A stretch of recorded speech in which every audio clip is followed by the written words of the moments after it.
Ecclesiastes chapter 7, and I have said this before, and maybe I've said it to a couple people here, I don't remember, but doing a Bible class on Ecclesiastes chapter 7 is a very difficult thing to do when you're trying to cover the entire chapter in one. And one of the reasons for that, if you look at verses 1 through really down to verse 12 at least, maybe to verse 14, there's a lot of proverbs that are coming up here.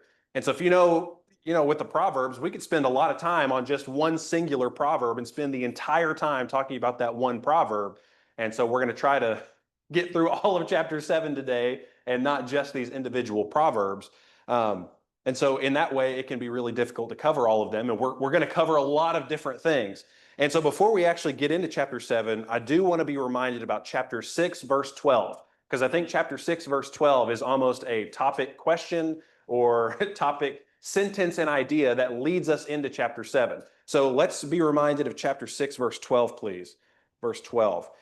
Solomon says, "Who knows what's good for a man during his lifetime? During the few years of his futile life, he will spend them like a shadow. For who can tell a man what will be after him under the sun?"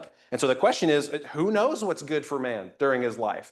And I think chapter 7 is sort of an attempt by Solomon in all of his observations and in his journey so far to say, I don't necessarily know what's good, but I can say some things that are better. So if you look at verse 1, right away it says, a good name is better than good ointment. The second half of verse 1, you see the word better there. One's death is better. The word better shows up, let's see, 1, 2, 3, 4, 5, 6, 7, 8.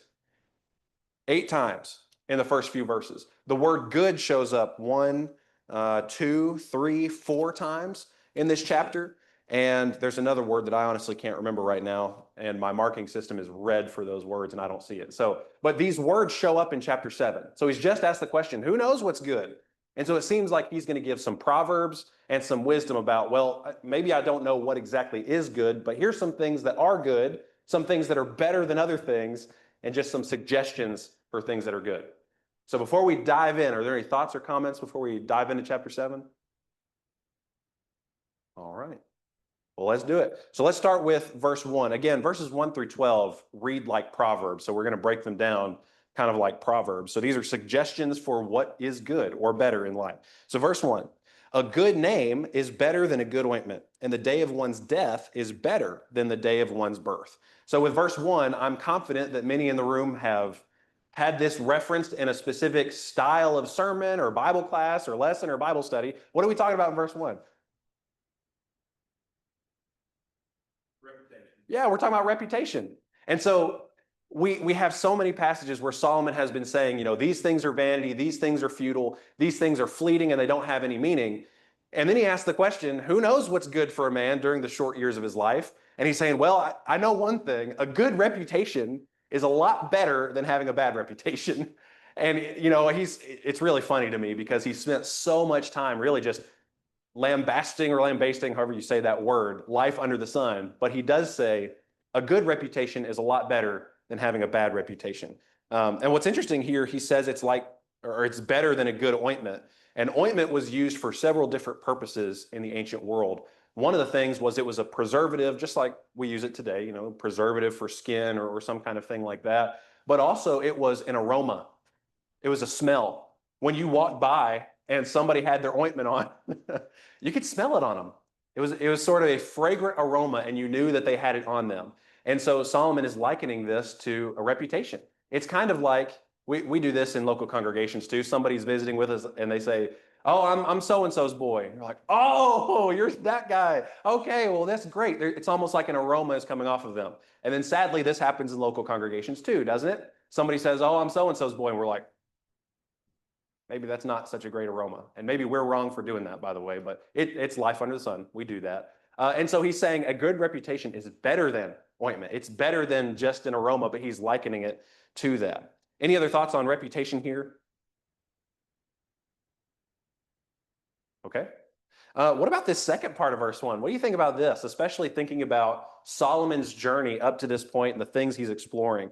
This is really fascinating to me because this is a little bit different than what we've seen from Solomon. So the second half of verse 1, the day of one's death is better than the day of one's birth.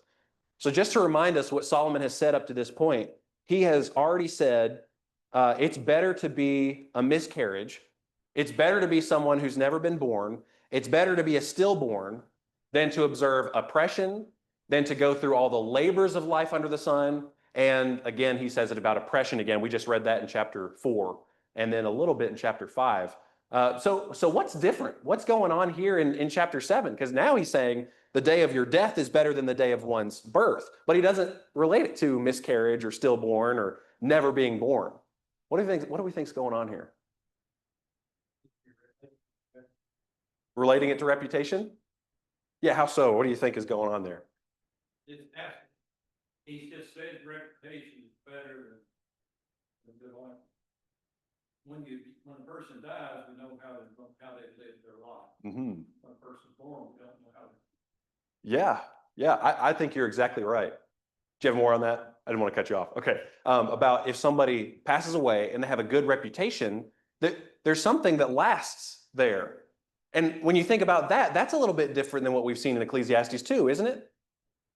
So somebody with a good reputation passes away. And so again, like in a local congregation, somebody who's passed away, maybe their relatives come in.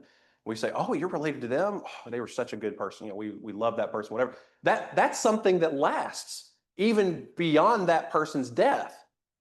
Now, why is that significant in Ecclesiastes?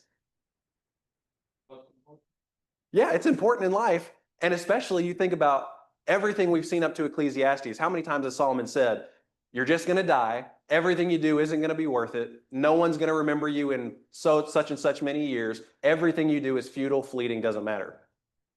That's a little bit different. That someone's reputation lasts beyond the grave. Okay. And I think we're seeing this journey that Solomon's taking where maybe there's something here that is lasting, even though this is under the sun, and we're going to connect God to it later because God comes in the picture. But that's a little bit different. I think that's a huge shift in this journey. And if you think about just your own spiritual walk, and I don't know everybody's backstories, but maybe you think a certain way for many, many years, and then something shifts a little bit, and you start to see something a little bit differently. Because here's life under the sun, and all of a sudden, something lasts beyond the grave. That's different than what we've seen Solomon say from chapters 1 to 6. And so I think he's starting to, can I say see the light? Is that a good way to say it? He's starting to see the light a little bit more. And God comes in the picture. We see that those things last, but here's something under the sun that seems to last, even though we haven't specifically seen God mention. I think that's highly significant. This journey is really prevalent and evident.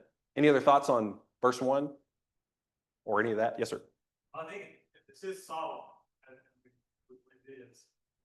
He would be familiar with this because of the reputation of Solomon. Mm-hmm. And, even beyond Solomon's day, it's recorded in Scripture over and over again that kings either did things or did not do things like David. Mm-hmm. And so that reputation aspect of a good man having lived a mostly good life, and having that reputation of godliness and faithfulness, it's important. Because it not only reflects on that man, it also becomes a legacy that others should live up to. Mm-hmm. Absolutely. Absolutely. And one of the things I think is important about this is a suggestion for what is good in life under the sun. We just read in chapter 6, verse 12, who knows what's good? He says, well, a good reputation is better than ointment. It's better to die with a good reputation than to die with a bad one. So, okay, like you want some practical everyday living, here's something that's better. And I really appreciate that. Any other thoughts on verse 1? Okay. Yes, ma'am. Like as parents, something that my parents would do would be when I was going to date someone was who are their parents. Mm-hmm. So that reputation is ultimately following us and our kids, right? So it's something that. Yeah, locking that away. My girls are too little to date for sure. So they're always going to be too little to date. Anyway, let's go on to verse 2 here. Verse 2. So verse 2, it's better. So again, really, when we see the word better or good, let that heighten in your brain because we just saw who knows what's good. Here's some suggestions. It's better to go to a house of mourning than to go to a house of feasting because that is the end of every man and the living takes it to heart. And so here, he says it's better to go to a house of mourning or a funeral, a funeral procession or someone who's mourning about maybe somebody who's passed away, than to go to a house of feasting. And he gives us the reason why, because everybody's going to end like that.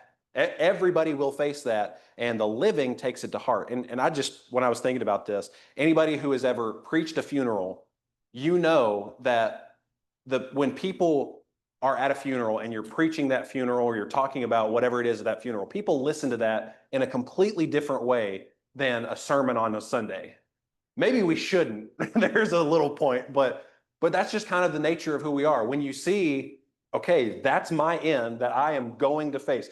So many times in Ecclesiastes, Solomon talks about the reality of life and the reality of death. It's inescapable. And he says, it's better for you not to avoid thinking about it. Don't just go to the house of feasting and party and entertain yourself and avoid thinking about it. He says, it's good for you to face the reality that you are going to die and to think about that and to really let that thought and the reality affect the way that you're going to live your life. He says that is better than to entertain yourself, get your mind off of it, or not think about it. He said it's better for you to realize the reality of this, your own mortality, rather than just trivial things. Any thoughts on this before we keep going? Yes, sir. The living should take this to heart. I like that. Yeah, it's really easy to go to a funeral and not take it to heart. And we should. Any other thoughts? Okay. Sort of a solemn subject, maybe a solemn response. Okay. So let's go on to verse 3. Verse 3. So again, remember when we see the word good or better, we're going to see better again. Verse 3. Sorrow is better than laughter. For when a face is sad, a heart may be happy. And I think that this is really connected with some of the things that we saw in verse 2. Verse 4 is going to be connected here. Let's go ahead and read verse 4. The mind of the wise is in the house of mourning, while the mind of fools is in the house of pleasure. And I really think that these are connected because any fool can do pleasurable things to avoid the realities of life. Any fool can do that. Anybody can. And we so often do as well, if we're going to be honest about it. We distract ourselves from the reality of life under the sun, from the reality of death. And yet here, it's wise to be in the house of mourning. It's wise to consider those things rather than just focus on pleasure or entertaining ourselves. And it's better. Sorrow is better than laughter in these specific circumstances, because when a face is sad, a heart may be happy. It's better to recognize the end of everybody, the reality of life, the reality of death. And that's wise. And wisdom is applauded several times, even if it's earthly wisdom, it's applauded. Any thoughts on any of this? Better? Okay. Really goes hand in hand with what we already just talked about. Okay, well, let's keep going. This is good because I was anticipating each proverb we would spend a lot of time on, and then we might not get to the end. So this is good. Let's see, verses 5 and 6. Verse 5 and 6. Let's connect 5 and 6. It's better to listen to the rebuke of a wise man than for one to listen to the song of fools. For as the crackling of thorn bushes under a pot, so is the laughter of the fool. And this too is futility. So it's so interesting to me. The question in verse 12 is, who knows what's good for man? And so we've gotten all these better, maybe I don't know what's good, but I know what's better. And he says, it's better to be rebuked by a wise man than to listen to the song of fools. So rather than have somebody just applaud you because all you're doing great, everything sounds wonderful, it's a lot better to have a wise man rebuke you and to learn from that rebuke than to just be applauded by somebody who's foolish or a yes man or something like that. And I think it's connected to verse 6 because it says, as the crackling of thorn bushes under a pot, so is the laughter of fools. And this too is futility. I love this image. You throw some thorns under a pot and a fire, and those thorns will start popping, like pop, that sounds like something's happening. Those popping sounds, the crackling, something's happening there, but in reality, they're just being burned up. It's really nothing. It's just a lot of noise. Anybody ever said you're just making a lot of noise when you're talking? Hopefully that's the rebuke of a wise man, because I've been told that and I appreciate it. You're just making a lot of noise right now. Maybe you should stop. Maybe it was my wife. Maybe it wasn't. I don't know. No, but really the crackling of thorns under a pot, he's saying that's sort of what the praise of fools is, or what fools do. Their laughter, the pleasures that they're going after, they're making a lot of noise, but it's really a whole lot of nothing. and they're just being consumed. And he says this too is futility. It's empty. There's no value there. And so in verses 5 and 6, it's a lot better to have somebody rebuke you and be a little uncomfortable by a wise man than to just be comfortable, have people tell you everything is fine, or just go after these pleasures. Just be entertained, a lot of noise with a lot of no substance. That's a terrible way to say that. With no substance in these verses here. Just a noise. Any thoughts on 5 and 6? Yes, sir. Just the first thought in and of itself, just life advice. Having the humility and the self-awareness to be able to listen to criticism and not get upset, not get defensive, and try to grow from that. That in and of itself requires wisdom and maturity. I just think it's a really excellent thought. Mm-hmm. Yeah, amen. And I can't help, you try to personalize scriptures to yourself. I can't help but anybody who's ever preached anything, given a lesson, you're going to be rebuked at some point because you're not going to get everything right. You're going to say something the wrong way, whatever it is. And it's good.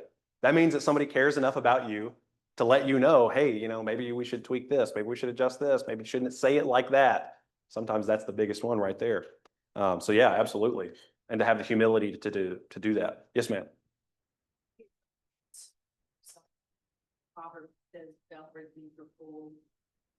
According to his folly. Yeah. What's fascinating is the very next one says, answer a fool according to his folly. So I think that those two proverbs, yeah, I'm right there with you. I'm right there with you. There's a time for it and there's not a time for it. Yeah. So to answer the question, I don't know. But I do know that there is a time, and then there are other times where it's not appropriate. So yeah, I think there's a lot of wisdom and discernment that needs to take place there. I know that's the most unhelpful answer in the world. Any other thoughts, or anybody will answer that question? Yes, sir. This statement indicates responsibility too. That I look back at a lot of mistakes I made. Sometimes needs to come time where I'm willing to take that learning and share it with somebody, share it a little. So there is responsibility to, as we get older and more mature and learn things, to be willing to share. Sometimes correct. Yeah, responsibility on the side of the wise man. Wise man. What I'm saying, yeah, many mistakes, and that can bring wisdom. This is fair to say, and so we need to be willing to, if we see somebody going down a path or something, step in, share. Yeah, I appreciate that, and that really shows the two sides of it. There is the responsibility of the one being rebuked, like what Joe was saying, to be humble and accept it, but then the person giving the rebuke or giving that wisdom, giving that advice. Yeah, I appreciate that. Yes, sir. You understanding rebuke is just any criticism, because I look at it as very harsh and strong, and I don't know, maybe you haven't truly rebuked, but I don't think this is just, hey, I think you should do it a little different. Rebuke is, you messed up, I think, or am I not understanding that right? Well, I tend to think that it's sort of a broad word that could be applied to a lot of different things. And so I think that rebuke can happen for sort of minor things as well as really big things. And maybe some of the things that we think are minor are actually big, or some of the things that are big are actually minor. But I think the wisdom, like what Charlie was just talking about, the responsibility of somebody who sees that rebuke that they're giving is going to be a big deal if they're willing to do that. I don't necessarily think the magnitude of whatever is wrong is what defines rebuke in and of itself. I don't know if that makes sense. Yes, sir. I don't know enough about Greek and all that, but the word rebuke does, definition is to sharpness and brutal. And I think that's really where the humility part comes in, because it's easy to take a nice, gentle, soft criticism from somebody. It's harder to take a true rebuke. But if it's necessary, if it's coming from a wise person, then you need to take it. So I think I'm not into the linguistics of all that. Maybe there's different words, but the word rebuke doesn't imply a sharp disagreement. Somebody have a hand up? Yes, sir. And follow up on what Joe and Ted were both saying, as it's used in the New Testament, the word rebuke is a very harsh word. In contrast to that is the word reproof, which is more of a gentle correction. But that is in the Greek. I do not know. I have never studied it in the Hebrew to see whether that is true as it's used in the Old Testament. Yeah, that'll be a good word study this afternoon. I'm going to look that up. I might send you something later too if I find out anything. Somebody else have a hand up? My job, I've had bosses that are a little bit strong.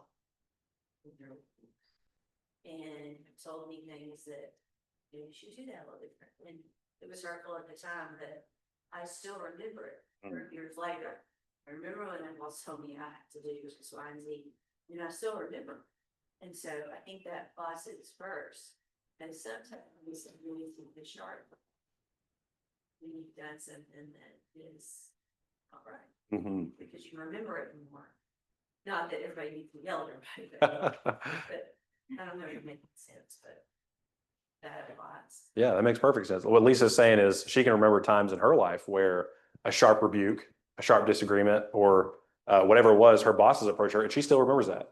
Made her better. Changed some things about maybe the way you teach or whatever it is. So that's great. Anything else? Okay. Well, again, we're looking at these sort of suggestions where Solomon's saying, who knows what's good? So, well, here's what's better. It's definitely better to listen to this sharp rebuke than to just listen to somebody who says, oh, you're fine, don't change anything, everything's good. So this is better. Okay, let's look at verse 7. Verse 7.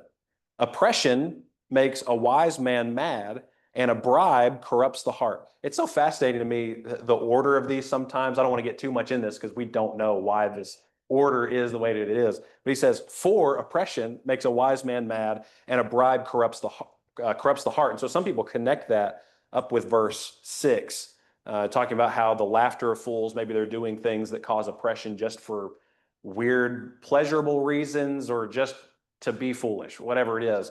But in verse 8, oppression makes a wise man mad, and a bribe corrupts the heart. So maybe here you've got this wise man who sees these acts of oppression. There's a couple different ways that people take verse 7. And seeing that oppression makes him mad, makes him angry. Some different people interpret this to be like crazy mad. I don't know. But oppression makes a wise man mad. Okay, that's a good response. But then some people connect the beginning of verse 7 with the end of it and say, here's this same wise man who sees these acts of oppression and it makes him mad, but then maybe they get offered a bribe to keep silent about it. And it corrupts their heart. And even though the oppression made them mad, they're getting something out of it. And now it's, okay, maybe we'll tolerate this a little bit. And that wisdom has gone away. That's at least one way that some people interpret this. Or it could just be a very general statement. And that's, I hope that it's more of a general statement, that oppression makes wise people mad. And you can see how bribes corrupt people's hearts. And that a wise person is probably more the way I would lean, is that a wise person sees oppression and sees these bribes, and the bribes make them just as mad as the oppression does, because he's a wise man. Hopefully it's not the first, but that's also something that we see happen sometimes. So oppression and bribery is something that wise people are not okay with, even though they see it happening. Any thoughts on verse 7? Yes, sir.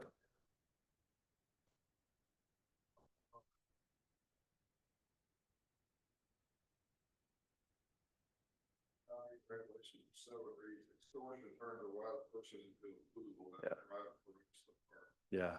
Their study note reads as follows: even the wise are corruptible, and if a wise person is corruptible, then their rebuke not be worthless. Oh, wow. Yeah, that's a good way to put that for sure. And depending on how we understand this verse, I mean, we see either one happen in life under the sun. And that's one of the things that in chapter 4 specifically, Solomon said, I looked at the oppression and I saw that this is all worthless. This is all awful. And so we definitely, I mean, we could probably think of some different cases where you've got these people who seem to be very good, upstanding people, and then they get caught in some kind of scheme. They get caught in some kind of, I don't even know the right way to say this.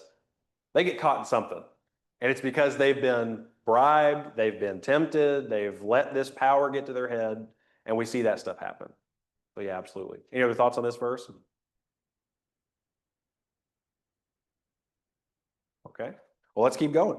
Let's look down at verse 8, please. Verse 8.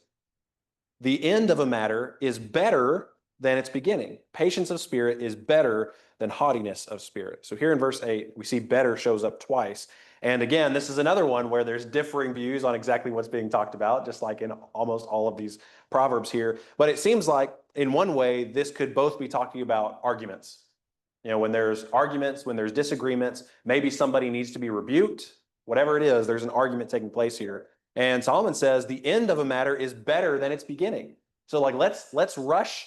I'm saying rush intentionally here. Let's rush to find a resolution to this problem. The end of the matter is better than its beginning. If it's talking about an argument here, let's end the argument. Let's find a way to get through this dispute. However, it doesn't always happen like that. And it's not always quick. So even in an argument, patience of spirit is better than haughtiness of spirit. So if it is talking about arguments here, disagreements or disputes, then there's got to be patience, because if you all know this, if you come into an argument or a disagreement like that, looking down, that's not about to go well. There's about to be a shouting match. It's not going to go well. Especially think about if you're married, you come into an argument with haughtiness of spirit, it's not going to go well. It's not going to go well for anybody involved, and it's going to last longer than it should. But patience of spirit is better than haughtiness of spirit in arguments, disputes, disagreements. So that's one way that people take this verse. Another way is that it could be talking about projects or endeavors. You just think about anything that you want to do. And so Solomon is saying the end of a matter is better than its beginning.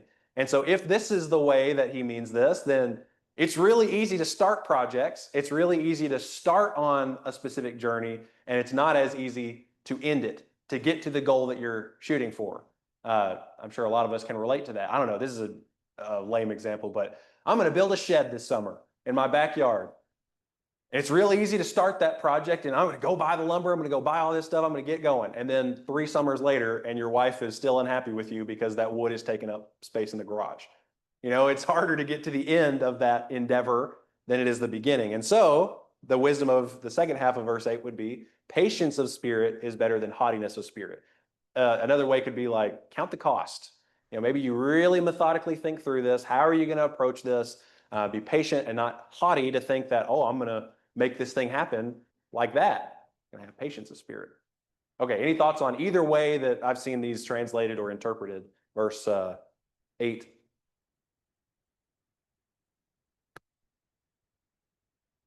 Okay. Well, Solomon, again, he's saying, maybe I don't know what's good for a man all of his life under the sun, but this is better. It's better to get to the end of a matter, and patience of spirit is better than haughtiness of spirit. Okay, and I think sort of related to this is verse 9.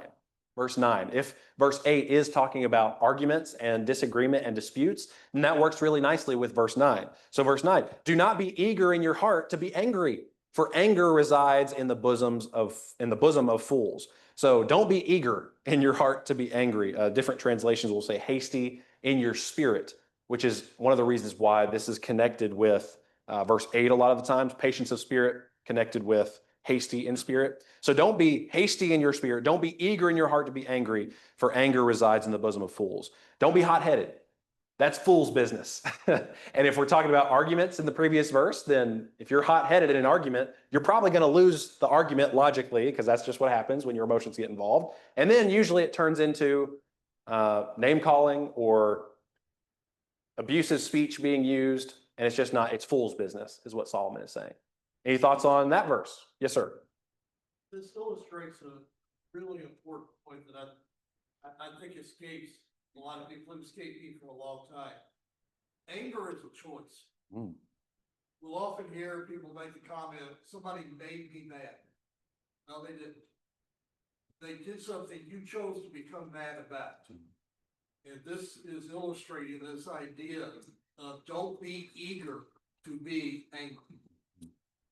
Yeah, that's a really good point. And I think a lot of some of the things that have been happening in our modern society is if you can show that you're more angry about an issue, then you're more right about that issue. And I think that is one of the worst possible ways to justify an argument or a dispute or a disagreement. And that so often happens. And you're right, it is a choice. It's like, oh, I can be more angry. I care more about this issue, even though I have no solutions or anything, but I'm more angry about it. And that's fool's business. Any other thoughts? Yes, sir. Oh, sorry. ESV translation, second half of verse 9 says, for anger lodges in the heart of fools. And I don't like that language because the idea of something getting lodged somewhere, it's the idea of it being stuck. Mhm. And if anger is stuck in your heart, then how are you going to be able to forgive it? I particularly like that translation. Yeah, absolutely. And bringing God into the picture, we definitely don't want anger to be lodged in the heart of God against us. So, wow, we don't need to do that. Ma'am.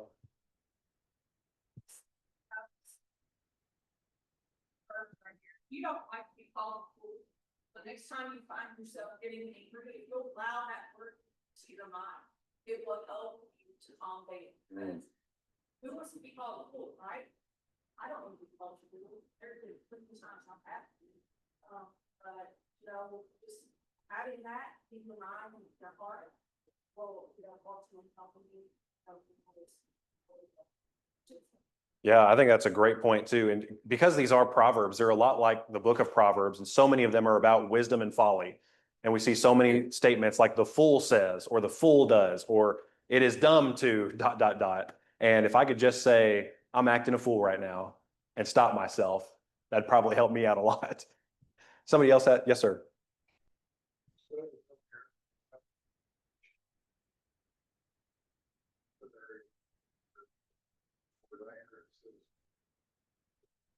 Same Hebrew word translated anger, verse 9. Translated frustration or sorrow, verse 3. Frustration or sorrow in verse 3. Well, that's interesting. Yeah, I'm gonna have to look into that. Yeah, that's really interesting. Okay, any other thoughts on verse 9? Yes, sir. Per se, being patient spirit better. I think a lot of times, me personally, I think that not voicing my frustration, not voicing my anger, and being patient. That's not always correct. And I think that's a personal mistake that I make a lot. I'm angry or I'm upset. Because I think that, okay, I'm not gonna voice this anger. I'm not gonna display these emotions. And that's me being patient. That's not always the case. Just letting it boil over. No, yeah, I appreciate that. And that goes right along with it's a choice. So I appreciate that. All right, well, let's go on here. I just checked the time and I am not doing well, but this is great. This is great. Let's keep going. Let's go to verse 10. By the way, I'm a younger guy, so I apologize already for verse 10. This is always very funny to me when I do this. So let's look at verse 10. Verse 10. Do not say, why is it that the former days were better than these?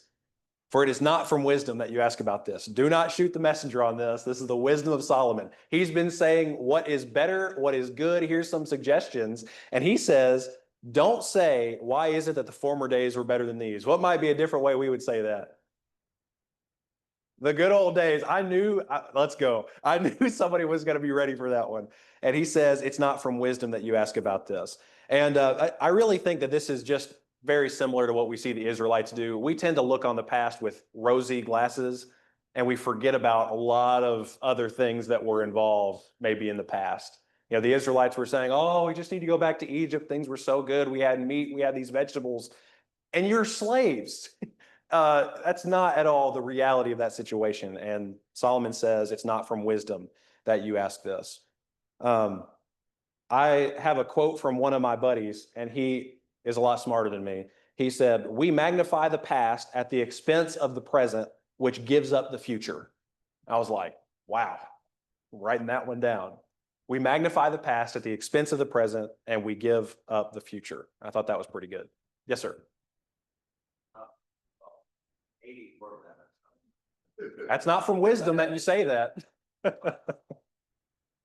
What's fascinating about this still gets me all the time, just how the same people were people. Yeah. Were the same problem, the same sin, the same behavior. It's really fascinating. Just that in and of itself. Yeah. There's nothing new under the sun, but even the way we face life. It's so remarkable. Yeah, and so relatable, right? It makes it so much easier to relate. All right, let's keep going here. Yeah, I agree with that. which part? The '80s. It's not from wisdom that you say this.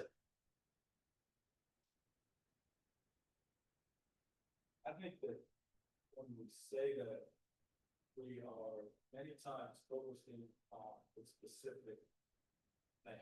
Mhm.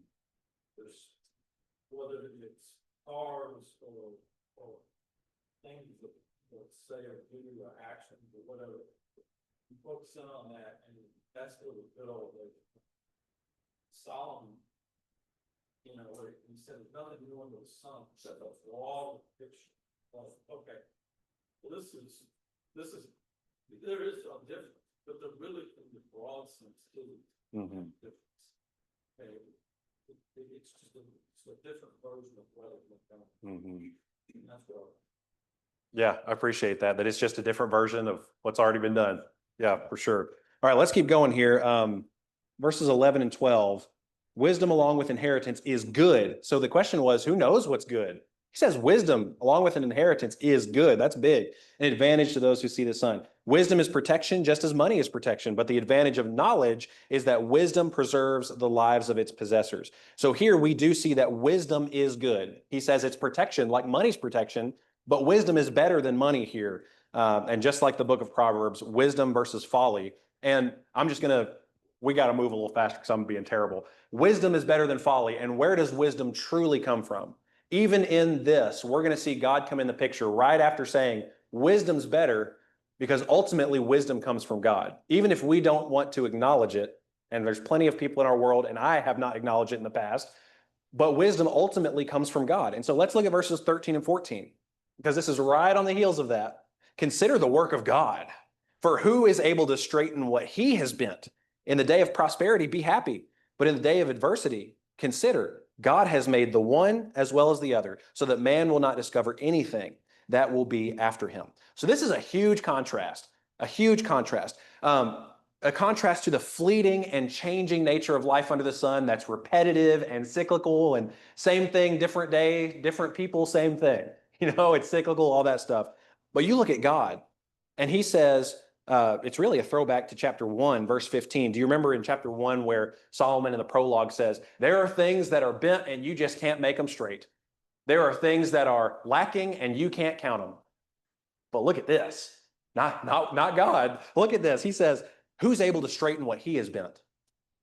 Yeah, that's different than what he's talking about life under the sun. What God does is permanent, it's lasting, it's not fleeting, it doesn't lack substance. It is substantive beyond just this physical existence. And so then he says, so when you're in good times, okay, be happy. But also when bad times come, and they will come, he says, remember that God has made the one as well as the other. So the things that God does are permanent and lasting, no matter if it's good for you or if it's bad for you. Whether you're the best person in the world and things are going wrong, God is still that rock that doesn't change. Nothing can be changed that he does. He says, so that man will not discover anything that will be after him. You don't know what's after you, but know what's right now. And I think that's highly significant. Really quick with this, because I think this is related. Verses 15 through 22, really 15 through 18. He says, I've seen everything during my lifetime of futility. There's a righteous man who perishes in his righteousness, and there's a wicked man who prolongs his life in his wickedness. Okay, we've seen that before. But then this is where we get some funny verses here. Verse 16, do not be excessively righteous and do not be overly wise. Why should you ruin yourself? It's an interesting question. Do not be excessively wicked and do not be a fool. Why should you die before your time? Look at verse 18. It is good that you grasp one thing and also not let go of the other. For the one who fears God comes forth with both of them. So these are fascinating verses, and I'll just jump the gun and tell you, I have heard people say, all right, here it is in verse 16, don't be excessively righteous. So that's God letting us know there's a limit. You don't go past that or it's not going to make any sense. And so you can have a little bit of righteousness and a little bit of wickedness, and God's going to accept you either way. Brethren, I don't think that makes any sense. If that's what he was saying, this would be the only passage in your entire Bible that says that. And there are plenty of other passages that directly refute that. I think we have to keep it in the context here. So we're talking about there are people who are righteous who die, or bad things happen to them early. They die in their righteousness. But then you've got these wicked people, and their days are prolonged. Like, why are they living? Why are things going so well for these wicked people? And so what Solomon is saying is stuff happens to the righteous, stuff happens to the wicked. Sometimes it looks like it's not just, it's not fair, very much like Psalm 73 and Psalm 37. And so I think what we're talking about here in verse 16 is not don't be excessively righteous in that you don't need to be a righteous person, because if you look at the conclusion, verse 18, he says, the one who fears God comes forth with both of them. So being righteous before God is good, it's beneficial. So what kind of righteousness are we talking about in verse 16? Speaking of linguistics and getting in the Hebrew, I made my head spin with this, but essentially, I think we're talking about self-righteousness. Justifying yourself over other people, because he says there's some kind of ruin that happens. Why should you ruin yourself? Don't be overly wise. Why should you ruin yourself? How would somebody who is righteous in the sight of God and wise in the sight of God ruin themselves? That doesn't seem to make sense to me, but I think it makes a lot of sense when you talk about somebody who's self-righteous, puffed up, overly wise according to themselves, how they can ruin themselves, right? Pride goes before the fall. I think that's what we're talking about. So then the other end of that is don't be excessively wicked. You don't need to be wicked in the first place, but don't be excessively wicked either. Don't be a fool, because you're going to die before your time if you do that. Foolish actions, foolish decisions, wicked decisions leads to an early death. So self-righteousness leads to ruin, and overly wicked leads to ruin. So then what's the solution?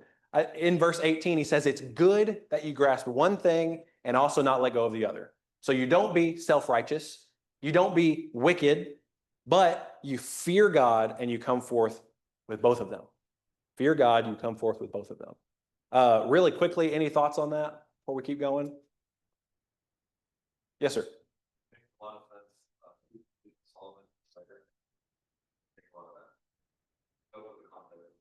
Yeah. Yeah. How so? What do you mean? It's like him being excessively righteous, like self-righteous, that we need to do. And excessively wicked as well. A lot of things in the past are wicked. So, I think him being a king would give him that perspective. Yeah, absolutely. And I really think we see this in several spots. You think about Job's friends. I would say they were excessively self-righteous. Their idea was, you've obviously done something wrong because God wouldn't punish a righteous man. We know that they're wrong, but they are relying in their self-righteousness to sort of earn good things from God. And that's not the picture that we see throughout the scriptures. Same thing with Pharisees in the New Testament. Let's look at verses 19 through 22. Wisdom strengthens a wise man more than 10 rulers who are in a city. Indeed, there is not a righteous man on earth who continually does good, and never sins. Also, do not take seriously all words which are spoken, so that you will not hear your servant cursing you. For you also have realized that you likewise have many times cursed others. I really appreciate these. So again, wisdom is good. That other word was more, by the way. Good, better, and more. Those are the three words we see come up. Wisdom is good. Wise man more than 10 rulers who are in a city. It's good. But we see, by the way, with our whole conversation on self-righteousness versus being righteous before God, verse 20, there's not a righteous man on earth who continually does good and never sins. That's sort of a statement from Solomon to just squash, the whole idea of, well, I'm more righteous than you are. He says, well, look at this. There's not a righteous man on earth who continually does good and never sins. So if we are excessively righteous, the only way that makes any sense in the context is for that to be self-righteousness. If we make ourselves out to be righteous, which shows that we're not. But I really like verse 21. Don't take seriously all the words which are spoken, so that you will not hear your servant cursing you, because you've done the same thing in the past. And I think this relates up to what we saw with rebuke earlier. It's good to listen to a rebuke from a wise man, but it's not always good to listen to rebuke from anybody, like from everybody. And especially if you've done any preaching or taught anything, there are comments that you absolutely need to hear, take to heart, change your ways. But there are some other comments, brethren, you just got to eat it sometimes. Thank you very much. move along, because sometimes it doesn't make a difference. You know, I mean, it's the reality of life under the sun. Please still make your comments to me, by the way. I'm not saying don't say that. It's like, haha, I got you. No, not at all. But the wisdom here is don't take everything so seriously. You hear somebody saying something bad about you. How many times have you said something bad about somebody else? You've done it before. Okay, so Lord willing, next week, chapter 8, but we're going to definitely do verses 23 through 29 of chapter 7, because there's a big shift at the end of chapter 7 and the end of chapter 8 that are really connected. Thank you all very much.